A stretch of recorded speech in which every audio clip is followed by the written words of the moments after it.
माँ दुर्गा अपने पहले स्वरूप में शैलपुत्री के नाम से जानी जाती है।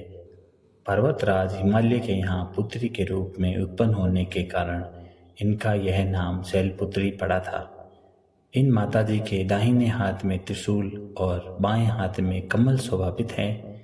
यही नव दुर्गाओं में प्रथम दुर्गा है। शास्त्रों के अनुसार माँ शैलपुत्री चंद्रमा को दर्शाती है। कहा जाता है कि इनकी उपासना से चंद्रमा के बुरे प्रभाव निष्क्रिय हो जाते हैं। माँ शैलपुत्री की उपासना साधक को मनोवांछित लाभ भी प्रदान करती है। शैलपुत्री की पूजा में मंत्र का खास महत्व है। इस मंत्र के जप से व्यक्ति को सुख समृद्धि की प्राप्ति होती है एवं पूरी श्रद्धा भाव से शैलपुत्री की पूजा करने से माँ भक्तों को सुख और सौभाग्य का वरदान भी देती है। तो आइए हम सभी दुर्गा के प्रथम रूप शैलपुत्री के मंत्र को सुनते हैं। वन्दे वाञ्छितलाभाय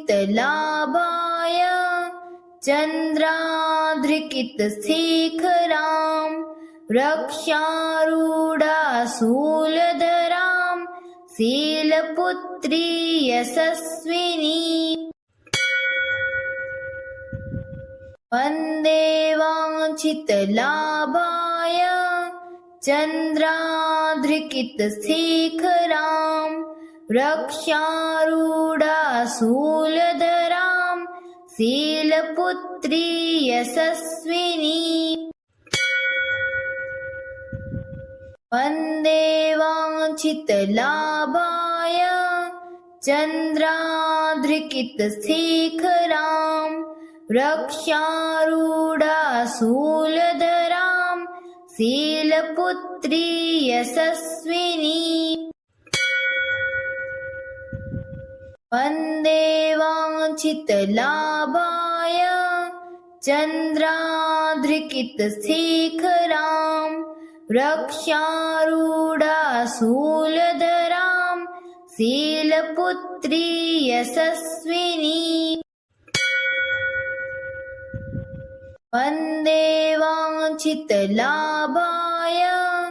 चन्द्राद्रिकितशेखरां रक्षारूढाशूलधरां शैलपुत्री यशस्विनी। वन्दे वाञ्छितलाभाय चन्द्राद्रिकितशेखरां रक्षारूढाशूलधरां शैलपुत्री यशस्विनी। वन्दे वाञ्छितलाभाय चन्द्राद्रिकितशेखरां रक्षारूढाशूलधरां शैलपुत्री यशस्विनी। वन्दे वाञ्छितलाभाय चन्द्राद्रिकितशेखरां रक्षारूढाशूलधरां शैलपुत्री यशस्विनी। वन्दे वाञ्छितलाभाय चन्द्राद्रिकितशेखरां रक्षारूढाशूलधरां शैलपुत्री यशस्विनी। वन्दे वाञ्छितलाभाय चन्द्राद्रिकितशेखरां रक्षारूढाशूलधरां शैलपुत्री यशस्विनी। वन्दे वाञ्छितलाभाय चन्द्राद्रिकितशेखरां रक्षारूढाशूलधरां शैलपुत्री यशस्विनी। वन्दे वाञ्छितलाभाय चन्द्राद्रिकितशेखरां रक्षारूढाशूलधरां शीलपुत्री यशस्विनी वन्दे वाञ्छितलाभाय चन्द्राद्रिकितशिखरां रक्षारूढाशूलधरां शीलपुत्री यशस्विनी वन्दे वाञ्छितलाभाय चन्द्राद्रिकितशिखरां रक्षारूढाशूलधरां शीलपुत्री यशस्विनी वन्दे वाञ्छितलाभाय चन्द्राद्रिकितशिखरां रक्षारूढाशूलधरां शीलपुत्री यशस्विनी वन्दे वाञ्छितलाभाय चन्द्राद्रिकितशिखरां रक्षारूढाशूलधरां शीलपुत्री यशस्विनी वन्दे वाञ्छितलाभाय चन्द्राद्रिकितशिखरां रक्षारूढाशूलधरां शीलपुत्री यशस्विनी वन्दे वाञ्छितलाभाय चन्द्राद्रिकितशिखरां रक्षारूढाशूलधरां शीलपुत्री यशस्विनी वन्दे वाञ्छितलाभाय चन्द्राद्रिकितशिखरां रक्षारूढाशूलधरां शीलपुत्री यशस्विनी वन्दे वाञ्छितलाभाय चन्द्राद्रिकितशिखरां रक्षारूढाशूलधरां शीलपुत्री यशस्विनी वन्दे वाञ्छितलाभाय चन्द्राद्रिकितशिखरां रक्षारूढाशूलधरां शीलपुत्री यशस्विनी वन्दे वाञ्छितलाभाय चन्द्राद्रिकितशिखरां रक्षारूढाशूलधरां शीलपुत्री यशस्विनी वन्दे वाञ्छितलाभाय चन्द्राद्रिकितशिखरां रक्षारूढाशूलधरां शीलपुत्री यशस्विनी वन्दे वाञ्छितलाभाय चन्द्राद्रिकितशिखरां रक्षारूढाशूलधरां शीलपुत्री यशस्विनी वन्दे वाञ्छितलाभाय चन्द्राद्रिकितशिखरां रक्षारूढाशूलधरां शीलपुत्री यशस्विनी वन्दे वाञ्छितलाभाय चन्द्राद्रिकितशिखरां रक्षारूढाशूलधरां शीलपुत्री यशस्विनी वन्दे वाञ्छितलाभाय चन्द्राद्रिकितशिखरां रक्षारूढाशूलधरां शीलपुत्री यशस्विनी वन्दे वाञ्छितलाभाय चन्द्राद्रिकितशिखरां रक्षारूढाशूलधरां शीलपुत्री यशस्विनी वन्दे वाञ्छितलाभाय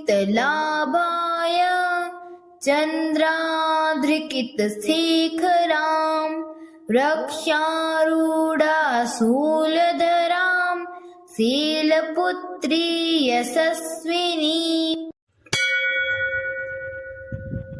वन्दे वाञ्छितलाभाय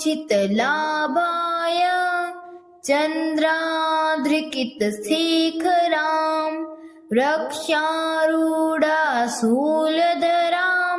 शीलपुत्री यशस्विनी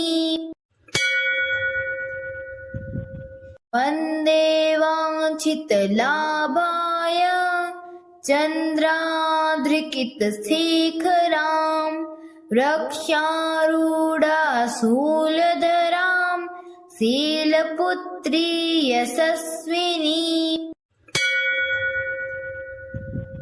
वन्दे वाञ्छितलाभाय चन्द्राद्रिकितशिखरां रक्षारूढाशूलधरां शीलपुत्री यशस्विनी वन्दे वाञ्छितलाभाय चन्द्राद्रिकितशिखरां रक्षारूढाशूलधरां शीलपुत्री यशस्विनी वन्दे वाञ्छितलाभाय चन्द्राद्रिकितशिखरां रक्षारूढाशूलधरां शीलपुत्री यशस्विनी वन्दे वाञ्छितलाभाय चन्द्राद्रिकितशिखरां रक्षारूढाशूलधरां शीलपुत्री यशस्विनी वन्दे वाञ्छितलाभाय चन्द्राद्रिकितशिखरां रक्षारूढाशूलधरां शीलपुत्री यशस्विनी वन्दे वाञ्छितलाभाय चन्द्राद्रिकितशिखरां रक्षारूढाशूलधरां शीलपुत्री यशस्विनी वन्दे वाञ्छितलाभाय चन्द्राद्रिकितशिखरां रक्षारूढाशूलधरां शीलपुत्री यशस्विनी वन्दे वाञ्छितलाभाय चन्द्राद्रिकितशिखरां रक्षारूढाशूलधरां शीलपुत्री यशस्विनी वन्दे वाञ्छितलाभाय चन्द्राद्रिकितशिखरां रक्षारूढाशूलधरां शीलपुत्री यशस्विनी वन्दे वाञ्छितलाभाय चन्द्राद्रिकितशिखरां रक्षारूढाशूलधरां शीलपुत्री यशस्विनी वन्दे वाञ्छितलाभाय चन्द्राद्रिकितशेखरां रक्षारूढाशूलधरां शीलपुत्री यशस्विनी वन्दे वाञ्छितलाभाय चन्द्राद्रिकितशेखरां रक्षारूढाशूलधरां शीलपुत्री यशस्विनी वन्दे वाञ्छितलाभाय चन्द्राद्रिकितशेखरां रक्षारूढाशूलधरां शीलपुत्री यशस्विनी वन्दे वाञ्छितलाभाय चन्द्राद्रिकितशेखरां रक्षारूढाशूलधरां शीलपुत्री यशस्विनी वन्दे वाञ्छितलाभाय चन्द्राद्रिकितशेखरां रक्षारूढाशूलधरां शीलपुत्री यशस्विनी वन्दे वाञ्छितलाभाय चन्द्राद्रिकितशेखरां रक्षारूढाशूलधरां शीलपुत्री यशस्विनी वन्दे वाञ्छितलाभाय चन्द्राद्रिकितशेखरां रक्षारूढाशूलधरां शीलपुत्री यशस्विनी वन्दे वाञ्छितलाभाय चन्द्राद्रिकितशेखरां रक्षारूढाशूलधरां शीलपुत्री यशस्विनी वन्दे वाञ्छितलाभाय चन्द्राद्रिकितशेखरां रक्षारूढाशूलधरां शीलपुत्री यशस्विनी वन्दे वाञ्छितलाभाय चन्द्राद्रिकितशेखरां रक्षारूढाशूलधरां शीलपुत्री यशस्विनी वन्दे वाञ्छितलाभाय चन्द्राद्रिकितशेखरां रक्षारूढाशूलधरां शीलपुत्री यशस्विनी वन्दे वाञ्छितलाभाय चन्द्राद्रिकितशेखरां रक्षारूढाशूलधरां शीलपुत्री यशस्विनी वन्दे वाञ्छितलाभाय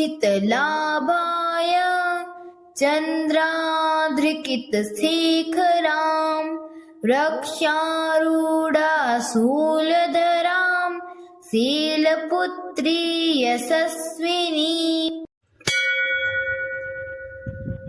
वन्दे वाञ्छितलाभाय चन्द्राद्रिकितशेखरां रक्षारूढाशूलधरां शीलपुत्री यशस्विनी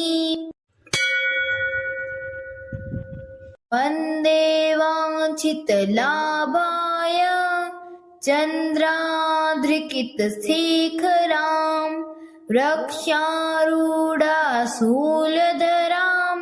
शीलपुत्री यशस्विनी वन्दे वाञ्छितलाभाय चन्द्राद्रिकितशिखरां रक्षारूढाशूलधरां शीलपुत्री यशस्विनी। वन्दे वाञ्छितलाभाय चन्द्राद्रिकितशिखरां रक्षारूढाशूलधरां शीलपुत्री यशस्विनी। वन्दे वाञ्छितलाभाय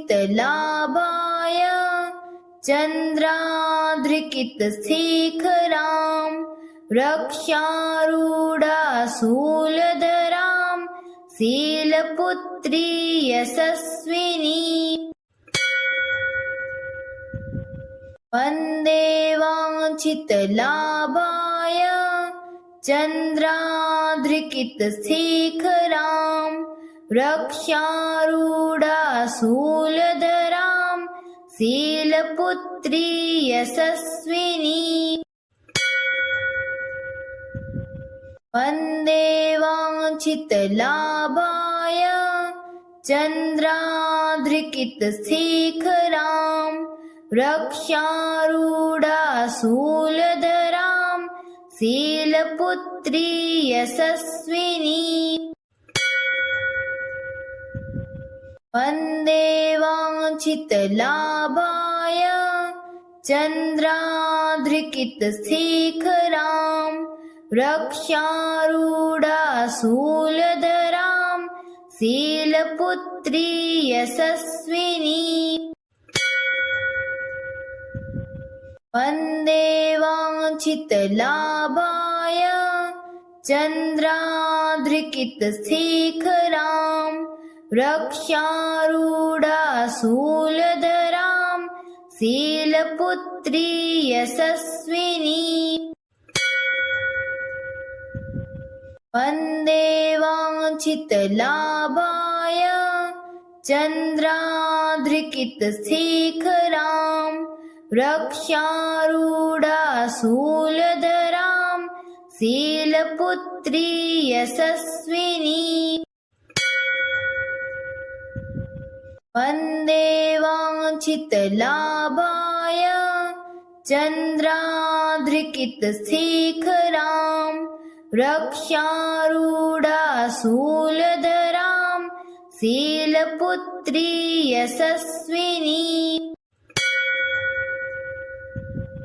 वन्दे वाञ्छितलाभाय चन्द्राद्रिकितशिखरां रक्षारूढाशूलधरां शीलपुत्री यशस्विनी। वन्दे वाञ्छितलाभाय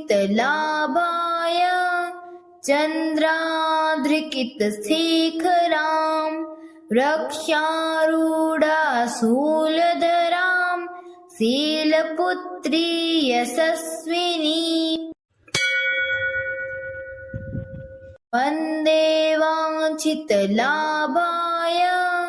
चन्द्राद्रिकितशिखरां रक्षारूढाशूलधरां शीलपुत्री यशस्विनी। वन्दे वाञ्छितलाभाय चन्द्राद्रिकितशिखरां रक्षारूढाशूलधरां शीलपुत्री यशस्विनी। वन्दे वाञ्छितलाभाय चन्द्राद्रिकितशिखरां रक्षारूढाशूलधरां शीलपुत्री यशस्विनी। वन्दे वाञ्छितलाभाय चन्द्राद्रिकितशिखरां रक्षारूढाशूलधरां शीलपुत्री यशस्विनी। वन्दे वाञ्छितलाभाय चन्द्राद्रिकितशेखरां रक्षारूढाशूलधरां शीलपुत्री यशस्विनी। वन्दे वाञ्छितलाभाय चन्द्राद्रिकितशेखरां रक्षारूढाशूलधरां शीलपुत्री यशस्विनी। वन्दे वाञ्छितलाभाय चन्द्राद्रिकितशेखरां रक्षारूढाशूलधरां शीलपुत्री यशस्विनी। वन्दे वाञ्छितलाभाय चन्द्राद्रिकितशेखरां रक्षारूढाशूलधरां शीलपुत्री यशस्विनी। वन्दे वाञ्छितलाभाय चन्द्राद्रिकितशेखरां रक्षारूढाशूलधरां शीलपुत्री यशस्विनी। वन्दे वाञ्छितलाभाय चन्द्राद्रिकितशेखरां रक्षारूढाशूलधरां शीलपुत्री यशस्विनी। वन्दे वाञ्छितलाभाय चन्द्राद्रिकितशेखरां रक्षारूढाशूलधरां शीलपुत्री यशस्विनी। वन्दे वाञ्छितलाभाय चन्द्राद्रिकितशेखरां रक्षारूढाशूलधरां शीलपुत्री यशस्विनी। वन्दे वाञ्छितलाभाय चन्द्राद्रिकितशेखरां रक्षारूढाशूलधरां शीलपुत्री यशस्विनी। वन्दे वाञ्छितलाभाय चन्द्राद्रिकितशेखरां रक्षारूढाशूलधरां शीलपुत्री यशस्विनी। वन्दे वाञ्छितलाभाय चन्द्राद्रिकितशेखरां रक्षारूढाशूलधरां शीलपुत्री यशस्विनी। वन्दे वाञ्छितलाभाय चन्द्राद्रिकितशेखरां रक्षारूढाशूलधरां शीलपुत्री यशस्विनी। वन्दे वाञ्छितलाभाय चन्द्राद्रिकितशेखरां रक्षारूढाशूलधरां शीलपुत्री यशस्विनी। वन्दे वाञ्छितलाभाय चन्द्राद्रिकितशेखरां रक्षारूढाशूलधरां शीलपुत्री यशस्विनी। वन्दे वाञ्छितलाभाय चन्द्राद्रिकितशेखरां रक्षारूढाशूलधरां शीलपुत्री यशस्विनी। वन्दे वाञ्छितलाभाय चन्द्राद्रिकितशेखरां रक्ष्यारूढाशूलधरां शीलपुत्री यशस्विनी। वन्दे वाञ्छितलाभाय चन्द्राद्रिकितशेखरां रक्ष्यारूढाशूलधरां शीलपुत्री यशस्विनी। वन्दे वाञ्छितलाभाय चन्द्राद्रिकितशेखरां रक्ष्यारूढाशूलधरां शीलपुत्री यशस्विनी।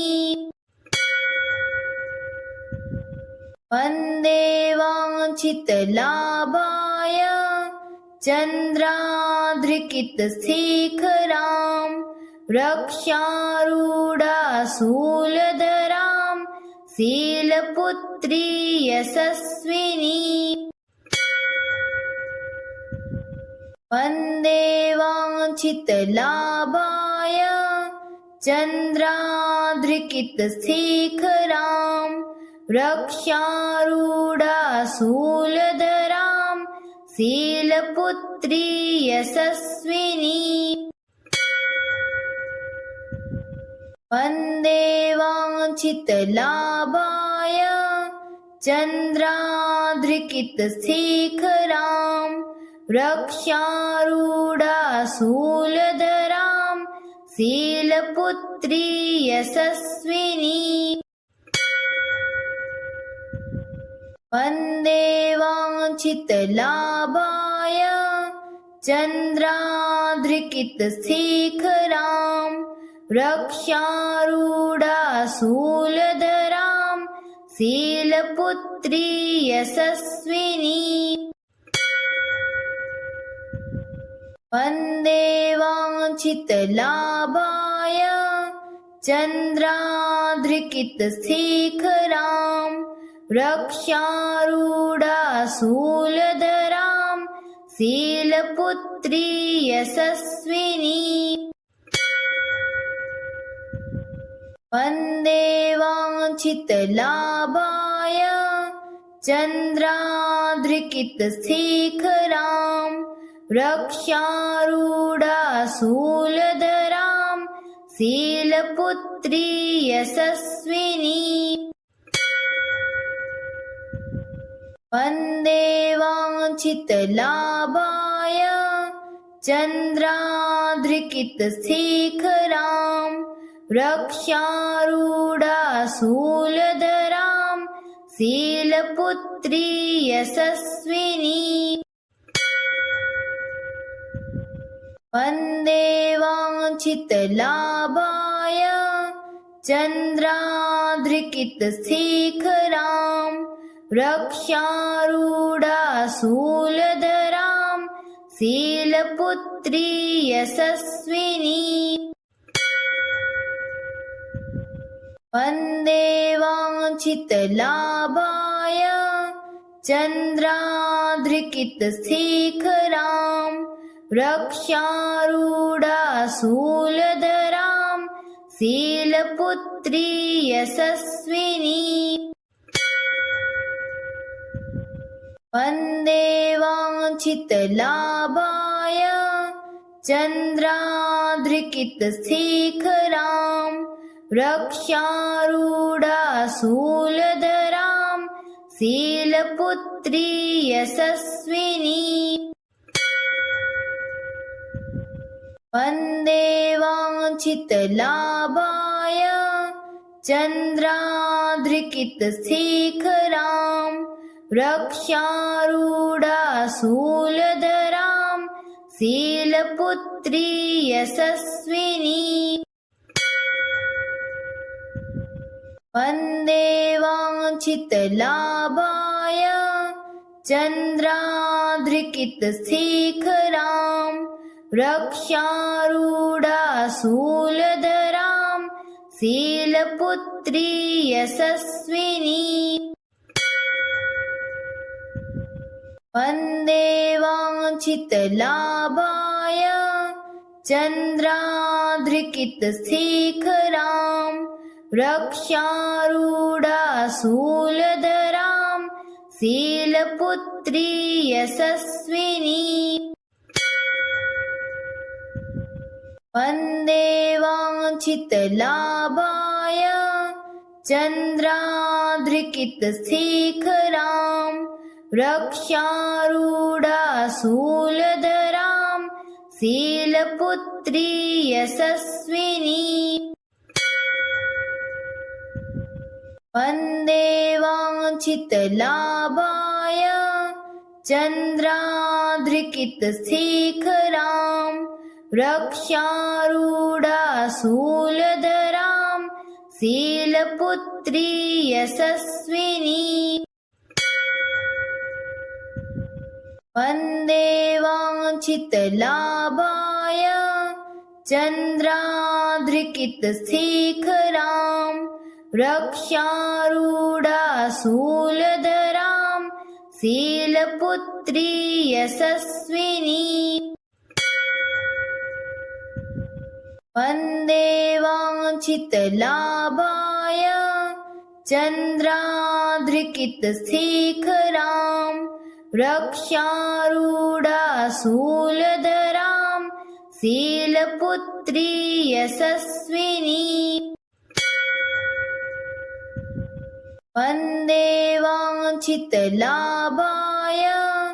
चन्द्राद्रिकितशिखरां रक्षारूढाशूलधरां शीलपुत्री यशस्विनी। वन्दे वाञ्छितलाभाय चन्द्राद्रिकितशिखरां रक्षारूढाशूलधरां शीलपुत्री यशस्विनी।